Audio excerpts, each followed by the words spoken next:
dentro de los determinantes mismos de la sociedad, porque obviamente que la imaginación no es que lo lleve a uno a producir cosas absolutamente extrañas donde está viviendo. Entonces ya no es un problema de puestos, ya no es sentarse a que le paguen el salario, le paguen la quincena y le paguen la mensualidad. ¿Qué quiere decir eso? Que se acaba, tiende a acabarse esa forma de trabajo, pero hay que ser creativos en nuevas formas de trabajo. Eso es lo importante, es mostrar que el trabajo está llevando a unas nuevas formas de organización, pero la gente tiene que entender esto, es que la transformación es de tal magnitud, Ramón, que fíjese usted que antes los grandes productores lo que decían es: traigan más inventarios, que produzcan jornadas dobles, triples, que traigan más carros para poder distribuir. Hoy usted no puede hacer eso. Hoy está produciendo usted para hacer software, lo produce aquí, con la cabeza, con el conocimiento y con las ideas, y en un trabajo colectivo donde se produce conocimiento. Entonces, fíjese qué pasa hoy. Hoy la gente decía: tráigame, como le describí el fenómeno, y se dormía tranquilo, se iba por una fiesta, iba a disfrutar con sus amigos tranquilo. Hoy los trabajadores intelectuales como tú, como los académicos, como los filósofos, como los abogados, los que trabajamos con símbolos, ¿qué pasa? Que nosotros, para poder trabajar, tenemos que gastar nuestra vida. Gastamos nuestra propia vida para poder producir. Y por eso se llama el fenómeno... El capital de trabajo es el cuerpo humano, la mente humana, la vida, prácticamente. La vida misma.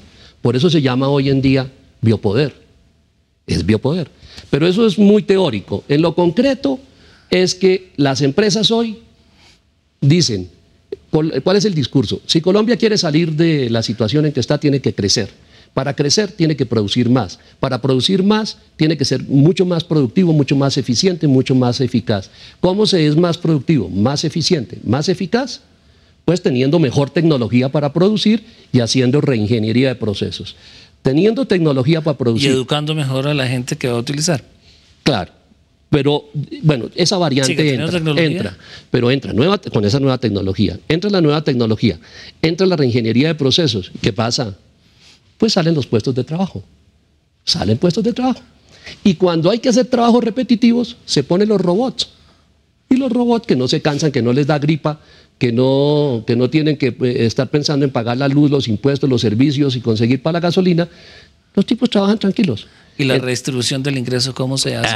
Entonces ahí viene el punto fundamental. Del siglo entonces, XXIV. Lo importante es ver que esto está transformando y que requiere que todos pensemos en cómo es la conformación de ese nuevo orden, porque fíjate tú, no solamente cambia la relación del Estado-Nación, el proceso de producción, las relaciones de producción, sino que cambia una cosa muy importante, que es que tiene efectos en las formas de gobierno, en la democracia, como llaman unos, en las nuevas expresiones de la nueva democracia que queremos todos, en los procesos electorales, en la organización del Congreso, etcétera, etcétera.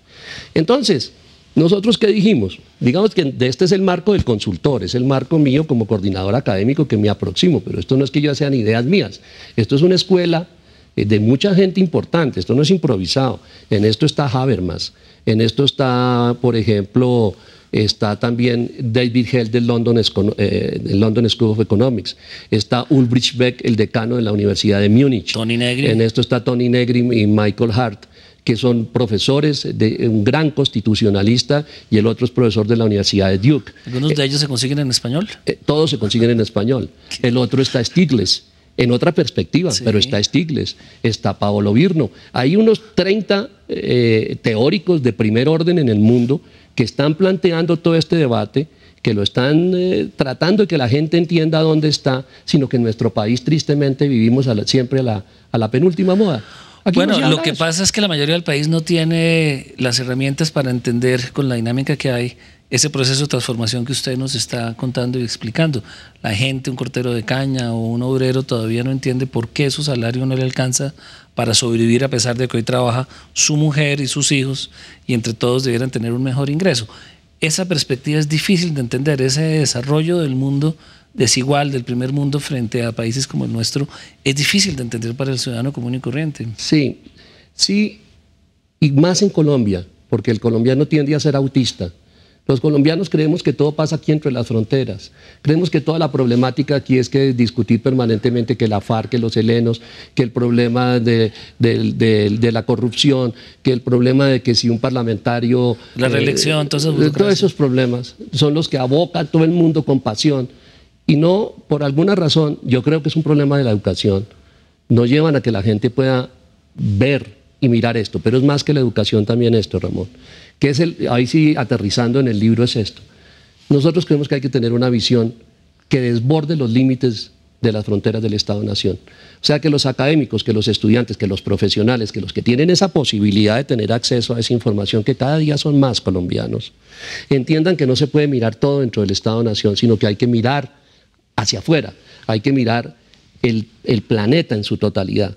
Porque si uno se queda siempre mirando que el Producto Interno Bruto, que la concentración del ingreso, que la pobreza, que el desempleo, que el problema de la infraestructura, que puertos, aeropuertos, que siempre dentro del Estado-Nación, pues eso es una cosa pues importante para mirar uno en su propia realidad, pero esa no es la realidad, porque realmente las determinantes de lo que pase aquí adentro no están por lo que se haga aquí adentro. Eso es lo importante.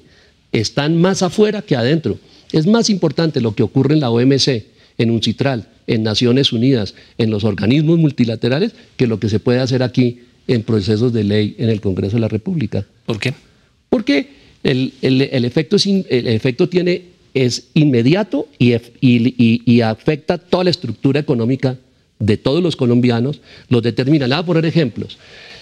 En la organización de la OMC, para hacer el control en el nuevo comercio mundial, de que no hayan estructuras oligopólicas, monopólicas, ellos determinan que haya apertura y libertad de mercado y están mirando que no se contradigan unos principios que están establecidos en los acuerdos internacionales suscritos por todos los países que forman parte del acuerdo. Cuando se producen esos, se sanciona. Entonces, por ejemplo, si hay transformaciones para hacer dumping, para manejar la producción de cierto tipo de productos en calidad, por ejemplo, los que tienen plomo, no tengan plomo para afectar a los niños o no sé qué tipo de cosas, desde allá se toman decisiones y toman sanciones contra las empresas que no respeten ese tipo de reglas de juego que son fundamentales para los colombianos. Contratan trabajo infantil, por ejemplo, claro, o pagan con menores salarios el trabajo femenino. Y para todo el orden mundial financiero. Entonces son reglas mundiales de juego que se están estableciendo. Y los colombianos tienen que acostumbrarse, porque ya llega la Corte Penal Internacional, porque estamos también sometidos a un régimen, por ejemplo, de la Corte de los Derechos Humanos de Costa Rica, porque nosotros somos miembros de la OMC, porque nosotros somos miembros de Naciones Unidas, porque nosotros somos miembros de la OMPI, que es la Organización Mundial de Propiedad Intelectual. Entonces, todas esas cosas, Ramón, hacen lo que usted dice, mucho. Hay que entender que es difícil que la gente entienda cómo esos fenómenos están llegando, pero los dirigentes del país tienen la responsabilidad de hacerlo. Ahora, cuando usted se pregunta qué está pasando con todo esto, qué está pasando en la universidad, ¿no? Cuando no hay doctorados, cuando no hay magíster, ¿Cuántos doctorados hay en Colombia, doctor? En Colombia se genera más o menos el estándar, las estadísticas dicen que es 7.1 por cada millón de habitantes, pero eso quiere decir que en Bolivia hay más doctores que en Colombia. Colombia apenas acaba de arrancar a caer en cuenta que necesita doctorados y magíster. ¿Por qué? Porque hemos hecho ¿Cuántos doctores hay en Colombia, doctor Jordan? Yo creo que en cifra, no sé la cifra total de cuántos doctores hay, pero yo creo que debe ser una cifra por ahí alrededor de, no, un poco más de 3.000, pero sí deben, por ahí no hay más de 5.000 doctores, no creo. Yo creo que eso es demasiado alto. No tengo la cifra exacta de cuántos son los doctores que hay. Compárenos con un país desarrollado, ¿cuántos doctores tenemos? Doctores de verdad, no los bogotánicos. No. De lejos, nosotros en la producción de educación superior en magíster y doctorado, nosotros no alcanzamos a significar, yo no creo, ni el 1 ni el 2% de lo que significa en el mundo. Porque es que hay un hecho muy significativo, mire, eso que estamos hablando nos llevó a decir, vamos a mirar cómo está Colombia frente a la globalización, cuáles son los conectores que debe tener Colombia y cómo estamos. Entonces dijimos, como es la sociedad del conocimiento y la sociedad de la información, miremos cómo estamos en conocimiento. Entonces, Colombia no aparece en ninguna universidad entre las 500 principales universidades del mundo. ¿Ninguna? Ninguna, no aparece. Colombia no tiene sino un mínimo de doctorados y un mínimo de magíster. Se llenó un poco de especializaciones, pero sin mayor nivel porque es repetir mucho lo que está en el pregrado. Producción